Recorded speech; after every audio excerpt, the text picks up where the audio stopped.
तो ये कहानी है आरव और नैना की और उनके पहले प्यार की।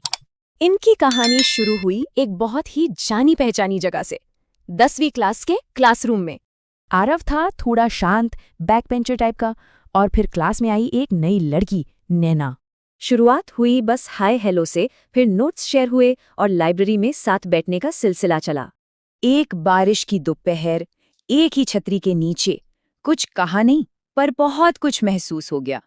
स्कूल के एनुअल फंक्शन में फाइनली आरव ने हिम्मत दिखाई और नैना से बस एक सवाल पूछा, और बस उस एक डांस में ही दोनों के बीच एक खास कनेक्शन सा बन गया। एग्जाम्स के बाद स्कूल के आखिरी दिन आरव ने अपने दिल की बात कह ही डाली। नैना की आंखों में एक चमक थी और उसने धीरे से कहा, मुझे भी। पर कहानी में ट्विस्ट तो आना ही था। स्कूल खत्म और दोनों अलग अलग शहरों में। शुरू में तो रोज बातें होती थी, पर फिर नई जिंदगी, नए शेड्यूल और दूरियां बढ़ने लगी। फिर एक फोटो से हुई बहुत बड़ी गलतफहमी।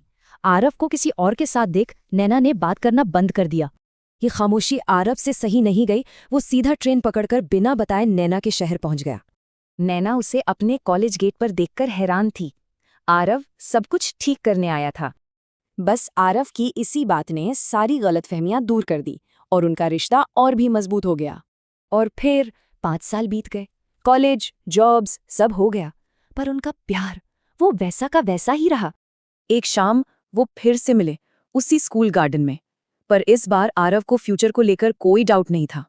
उसने नैना से कहा, मेरा फ्यूचर तुम हो, और फिर घुटनों पर बैठकर उसने एक रिंग निकाली। नैना की मुस्कान ने ही जवाब दे दिया था। फिर भी उसने कहा, हाँ। तो स्कूल में जो लव स्टोरी शुरू हुई थी, अब वो हमेशा के लिए एक हो चुकी थी। कहते हैं ना, पहला प्यार कभी भुलाया नहीं जाता, और कुछ कहानियां हमेशा के लिए होती हैं।